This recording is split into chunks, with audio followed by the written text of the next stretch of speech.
Welcome inside Gillette Stadium, everybody. My name is Mike Petraglia, joined as always by Patriots expert columnist for WEEI.com, Christopher Price. Chris, it's good to have you back by my side. I had to go solo, had to fly solo at Jerry World as the Patriots took care of the Cowboys by a score of 30-6. But now it's all eyes on Indianapolis. Breaking news here on Wednesday, and really their first significant injury of the season. We thought it was Dante Hightower. He was back on the practice field, but Nate Solder was not.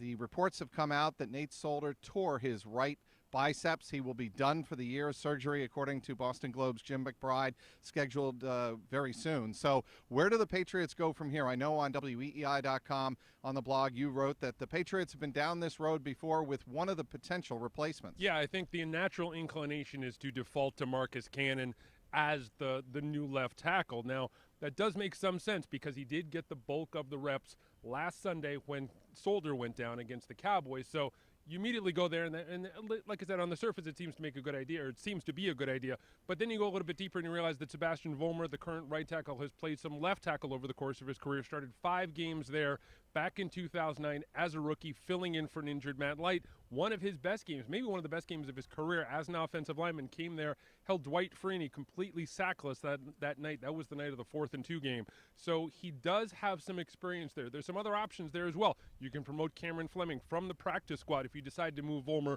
from left tackle to right tackle, you could have Fleming take some of those reps. You could also have Mike Williams, another guy, basically the tackle turned tight end on this roster, a guy who's really a tackle body, can really be more of a presence in those 2 tight end sets. And then ultimately, really, the biggest thing I think that you're going to see now going forward is an emphasis that we've seen really through the first 4 games. You want to get the ball out as fast as possible if you're Tom Brady. Those short, those intermediate routes, that's where you're going to make your money. Deion Lewis, Julian Edelman, Rob Gronkowski, you're not dropping back 5 and 7 steps and hauling it downfield to a guy like Aaron Dobson, if hauling is even a word. But, you know, you're going to concentrate more on the short passing game. That's been the case through the first 4 games. Expect that to be the case even more so going forward without Solder. And as you reminded me off camera, Chris, in that 4th and 2 game back in 2009, there was somebody by the name of Logan Mankins playing right next to Sebastian Vollmer, and that certainly helped his cause that night. It really did. That was a night where Mankins was playing left guard, helping out Vollmer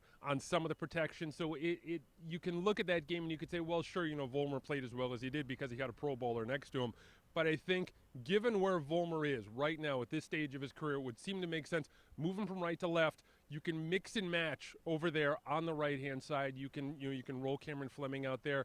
You can roll some 2 tight end sets. You can have Marcus Cannon out there as well. So it's a blow for this offense. And like you said, you know, this is the first real injury that they've sustained over the course of the 2015 season. It's going to be interesting to see how this offensive line rises to the challenge. All right, before news of Solder's season-ending injury broke here on Wednesday, big story was predictably Tom Brady. How would he handle it in his press conference? All the talk about being motivated for Deflategate and the big revenge game coming up this Sunday night in Indianapolis. And it was Dan Housley of Channel 7 who I thought elicited the most humorous response from Brady when Brady gave the typical, as expected, motionless response that this is just another game. I get jacked up. I get motivated for every single game I play in. And Housley told him, come on, Tom, you sound like a robot. Isn't there any part of you that's human in there that wants to really make you get even with these Colts? And he said, trust me, I'm human. Yeah, and I think that, you know, that's the natural reaction for,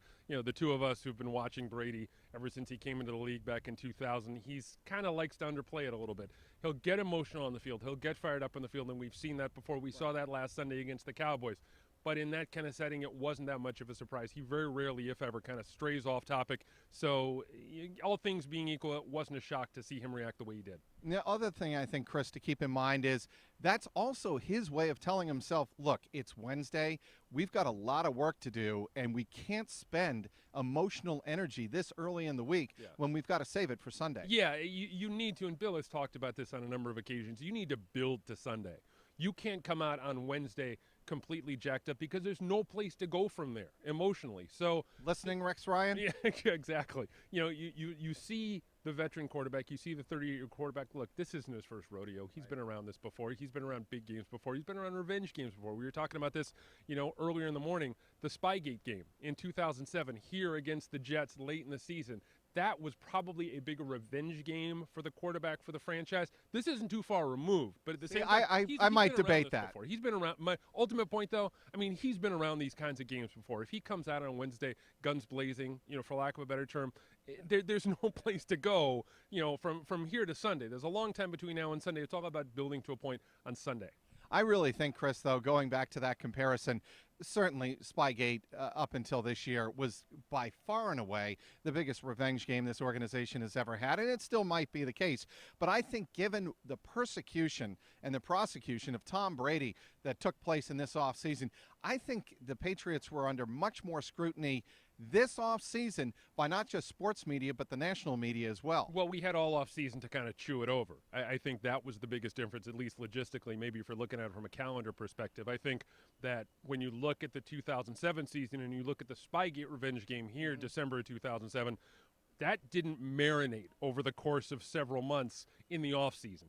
We had the ebbs and flows of a full regular season. Granted, it was one of the more eventful regular seasons in NFL history, but at the same time, with Deflategate, it's been all offseason. And I think it's been a bigger story because it was the offseason. I think it would be different if, for whatever reason, Deflategate, I guess, happened, during the course of a year. If, say, the Colts blew the whistle on the Patriots in week 2 and then played them again in week 14, it might be a little different. But I think the Spygate game, that was a greater revenge game. Again, not to take anything away from the drama and the hype surrounding this one, but I think ultimately that was a bigger game. As it stands right now, this is still the most eagerly anticipated game I would submit to you on the entire regular season calendar, not just for the Patriots, but for the NFL in general. And I would submit to you that maybe in just a pure football, and forget all of the off-the-field hype, from a football perspective, I think the season ender in 2003 with the Buffalo Bills, when the Patriots started that season, getting their doors blown off by the Lawyer Malloy game, 31-0, and to end that season with a 31-0 victory, that certainly ranks up there as well. Yes, exactly. Let's move on right now, Chris, to the defensive side of the ball. What the Patriots have to expect when you're looking across the line of scrimmage. We don't even know who the quarterback for the Colts is going to be, Andrew Luck or Matt Hasselbeck. Hasselbeck, while not spectacular, has led the Colts to 2 of their 3 wins and the 3-game winning streak they're currently on. He beat the Indianapolis Colts, beat the Jacksonville Jaguars, who was very lucky to in overtime.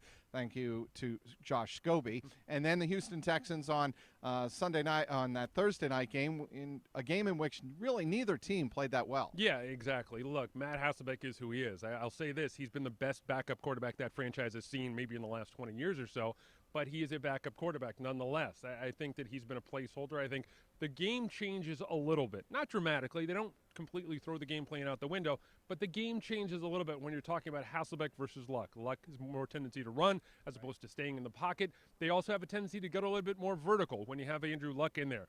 One of the things to look for, if Andrew Luck plays, and I'm going to assume that he's going to play, you're going to be more cautious about the deep ball, particularly as it relates to T.Y. Hilton. Our colleague Ryan Hannibal is writing a really good piece this week that really, when you look at the last couple games, the Colts have come in here to play the Patriots.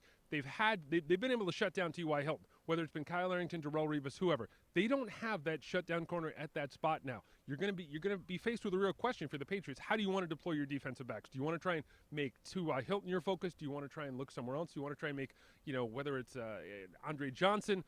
Who do you want to stop first? Who do you want to focus on first? My guess is we're going to see Butler manning up against T.Y. Hilton. It's going to be an interesting matchup. Whoever wins that, it's going to go a long way toward determining how this game is going to end up. I tried to impress Bill Belichick here on Wednesday, which is always a dangerous thing to do, with the Frank Gore part of this game, the aspect of this game. And certainly Frank Gore has been a terrific addition to what they're trying to do offensively. And obviously, when you talk Frank Gore, you're talking ball control.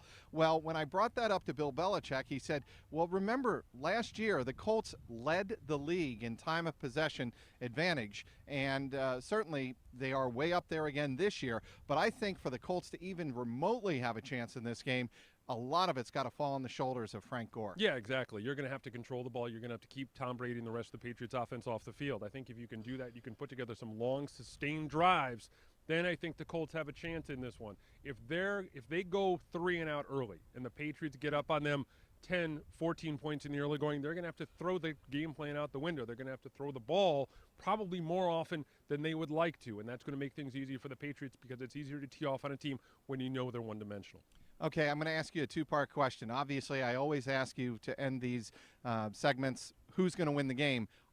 I'm going to ask you, who's going to win the game, and do the Patriots score 50? I think the Patriots win the game, but they do not score 50. I think my final score prediction from earlier in the week, something along the lines of 45-21, which seems about right when you consider the history between these two teams. I think the Colts might get a garbage touchdown late to kind of cut the lead a little bit, but I don't think the Patriots break 50. I think if they have a chance, they would love to. If they want 50, if they have 50, they're going to go for 60. If they have 60, they're going to go for 70. It's important to remember going into this game, the franchise record for most points in a game is 59.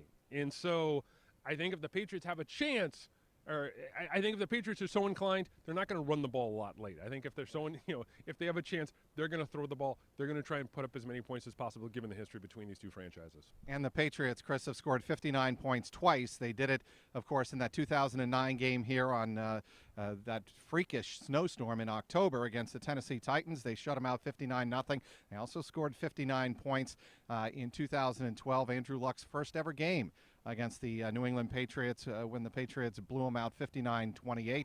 And to your point, the Patriots have beaten Andrew Luck and the Colts the last all four times Luck has faced the Patriots by an average score of 43-17. The games, Chris, have not been close. I wouldn't expect it to be close again on Sunday night in Indianapolis, but hey, that's why they play the games. All three of us, Ryan Hannibal, Christopher Price, and yours truly will be on scene in Indianapolis at Lucas Oil Stadium for complete coverage on WEEI.com. Inside Gillette Stadium, he is Christopher Price. I'm Mike Petraglia, WEEI.com.